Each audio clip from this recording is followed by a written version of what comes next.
Okay, so there's a disease called KID syndrome in humans that affects primarily infants because it's a genetic mutation, so it can be passed down.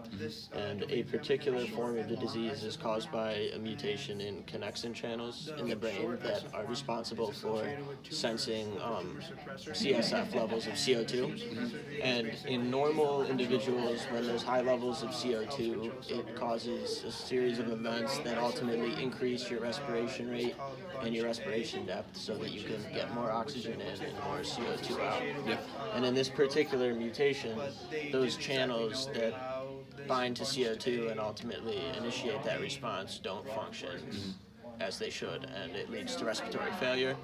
So many infants with this disease usually die in the first few months of life, and they require mechanical ventilation.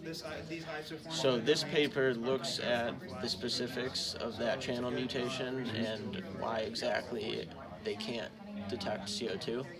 And the way they do this is they transfect the mutation into the cells that have these particular connexin channels.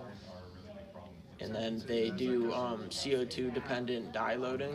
So basically what that means is when the CO2 binds, the cell will light up with a particular dye It's like they a use. calcium Yeah. type thing? Okay, Yeah. gotcha. So normally when there's CO2, the cell will light up, right? Yep. And in this case, cells that have the mutations, they don't light up. Or if they do, it's very minimal. So the effect is that CO2 is not binding. And they narrow down the exact mechanism of this by coming to the conclusion that the particular connexon channels, in this case with the mutations, have a higher affinity for CO2 than the wild type channels. Yep.